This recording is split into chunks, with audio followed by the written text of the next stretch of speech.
आज माझा जो विषय आहे त्या विषयाचं नाव आहे स्पर्धेत मुलींचा सहभाग आणि मुलांची होणारी पिछेहाट या माझ्या जबाबदारी. मी सौ अश्विनी सुनील तकले पद्मश्री शाखा विद्यापीठ संगमनेर या ठिकाणावर आलेली आहे आणि या विषयावर मी तुम्हाला जे काही मला वाटते किंवा जी माझी विचारशक्ती आहे ती तुमच्या पुढे प्रकट करत आहे. तर बघा आज सगळीकडे प्रत्येक क्षेत्रामध्ये मुलींचा सहभाग वाढत चाललेला आहे.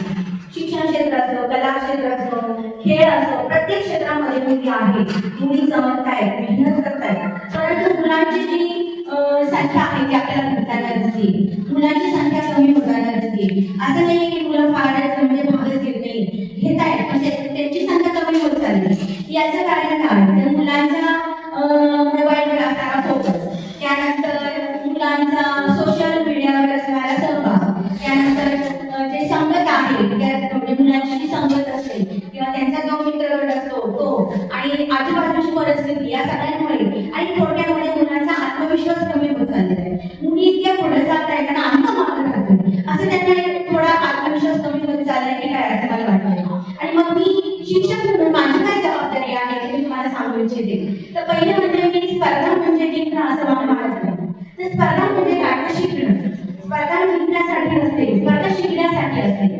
आणि शिक्षक म्हणून मला असं वाटतं की मी शिकवलं पाहिजे, शिकवणे ही माझी जबाबदारी आहे. मग माझ्या विद्यार्थ्यांसाठी मी काय केलं पाहिजे, माझी जबाबदारी काय आहे? तर जे मुलं मागे पडतायत अशा विद्यार्थ्यांसाठी मी समान संधी द्यायला हवी. म्हणजे काय होतं की जी मुलं वर्गामध्ये पुढे असतात, जी मुलं सतत म्हणजे काय म्हणतो आपण त्याला फोकसमध्ये असतात, त्याच विद्यार्थ्यांना शिक्षक पुढे घेतात आणि मग इतर मुलं जे असतात लाजाळू मुलं ती मागे राहतात. मग अशा मुलांना आपण पुढे घेतलं पाहिजे. जी लाजाळू मुलं आहे त्यांना आपण पुढे येण्याची संधी दिली पाहिजे. थोडक्यात समान संधी दिली पाहिजे. जो मागे आहे त्यांनाही पुढे आणलं पाहिजे. त्यानंतर मुलांमध्ये आपण प्रेरणा निर्माण केली पाहिजे. आता काय प्रेरणा निर्माण केली पाहिजे? प्रत्येक मुलामध्ये काहीतरी एक सुद्ध शक्ती असते पण ती त्याला माहित नसते. मग शिक्षक ती घेतात. मग शिक्षकांनी काय केलं पाहिजे? त्या मुलाला पुढे आणलं पाहिजे. आणि तू हे करू शकतो, तुझ्यामध्ये एक गरज आहे, तू पुढे तू कर, तू नाचतो नाही मला नाही करायचं. पण आपण शिक्षकांनी त्याला पुढे आणलं पाहिजे, त्याला प्रेरणा दिली पाहिजे आणि त्याच्यातले सुद्धा गुण आपण बाहेर आणले पाहिजे. म्हणजे हा माझी ही जबाबदारी आहे असं मला वाटतं. त्यानंतर अजून आपण पालकांशी संवाद साधला पाहिजे. बऱ्याच पालक हे असतात आजकाल नोकरी करता त्यांच्याकडे मुलांशी संबंध येत नाही जास्त. मग आपण पालकांशी संपर्क साधला पाहिजे, त्यांच्याशी सुसंवाद साधला पाहिजे. त्यांना विद्यार्थ्यांच्या ज्या काही म्हणजे कमजोरी आहेत, त्यांच्या ज्या कमी गोष्टी आहेत त्यांना आपण जाणीव करून दिल्या पाहिजे. त्यांच्यामध्ये सकारात्मक बदल घडून आणला पाहिजे आणि विद्यार्थी आणि पालक यांच्यामध्ये सुद्धा सुसंवाद झाला पाहिजे. यासाठी आपण पालकांचं मार्गदर्शन केलं पाहिजे. त्यानंतर मानसिक बळ दिलं पाहिजे. माझी जबाबदारी आहे की मुलांमध्ये मानसिक बळ दिलं पाहिजे. आता मानसिक बळ द्यायचं म्हणजे काय? तर काही वेळा काय होतं, मुलं हसतात आणि मग त्यांच्या मनाची भावना निर्माण होते, नाही मला नाही खेळायचं किंवा मला नाही या स्पर्धेत भाग घ्यायचा, मला कमी गुण मिळाले, मी स्पर्धेमध्ये रडलोय, मला नाही पुढे जायचं. मग आपण त्याला समजून सांगितलं पाहिजे आणि एकदा हरलं म्हणजे काय करायचं, तू हरला नाहीस का? नाही, तू जिंकणार आहेस. आज तू करणार आहेस, तू पुढे जिंकणार आहेस. तू या स्पर्धेमध्ये भाग घे आणि त्याच्यातून शिकत जा. मी मगाशी म्हणले स्पर्धा म्हणजे जिंकणे नाही, स्पर्धा म्हणजे शिकणे.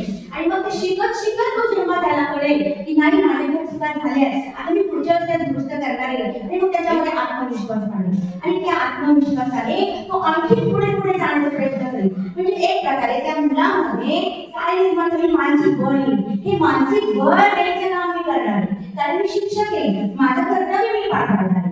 त्यानंतर काही मुलांना आपण कोणत्या गटामध्ये कोणत्या स्पर्धेत भाग घ्यावा हे समजतो, म्हणजे त्याची नेमकीची दिशा असते त्याला माहित नसते. मग माझी भूमिका काय की तुला कोणत्या स्पर्धेत भाग घ्यायचे हे मी सांगणार, तुला योग्य दिशा दाखवणार. म्हणजे आपण शिक्षक जे आहोत की त्याची दिशा दर्शक होणार आहोत, दिशा दाखवणार आहोत त्याला, ही माझी जबाबदारी आहे. म्हणजे अशा त्यानंतर आत्मविश्वास निर्माण करायचा आहे. त्यानंतर त्याच्यामध्ये प्रेरणा निर्माण करायची आहे, त्याच्या सुद्धा आपण पुढे आणायचं आहे. म्हणजे हे सगळे म्हणजे मुलांसाठीचे जे गुण आहेत किंवा मुलांसाठी जे कर्तव्य आहे, जी जबाबदारी आहे ती मी पार पाडणार आहे. आणि त्यानंतर मला असंही वाटतं की शिक्षक हा शिक्षक नसतो, तो विद्यार्थ्याचा पालकही असतो. ज्यावेळेस आता आम्ही शाळेमध्ये जातो तेव्हा मी मुलांना म्हणत असते की तुम्ही माझी मुलं आहात, मी तुमची आई आहे. त्या मुलांना आपली आई आहे, पण ती मुलं अशी खुले होतात, असे एकदम फ्रँक होतात, आपल्या आईसारखी आहे. मग ते आपल्याला मोकळेपणाने बोलतात, मन व्यक्त करतात, म्हणजे मोकळेपणाने बोलतात, मला हे करायचं मॅडम, मला ते करायचं मॅडम. म्हणजे आपण मुलांचं काय करणार आहोत, मार्गदर्शन करणार आहोत. मग अशा मुलांसाठी आपण मार्गदर्शकाची पण भूमिका घ्यायची आहे. एक शिक्षक म्हणून मी माझ्या मुलांच्या पाठीशी उभी राहीन, त्यांच्यासाठी प्रयत्न करेन, त्यांना पाठबळ देईन आणि त्यांच्यासाठी एक आदर्श शिक्षिका किंवा आदर्श पालक किंवा त्यांच्या मनातून त्यांच्या मनामध्ये जी शिक्षकाविषयी प्रतिमा आहे ती प्रतिमा करण्याचा नक्कीच प्रयत्न करेन. आणि मुलींना ज्याप्रमाणे संधी मिळत आहे तशाच संधी मुलांनाही देऊन मुलांचा आत्मविश्वास वाढवण्यासाठी प्रयत्न करेन.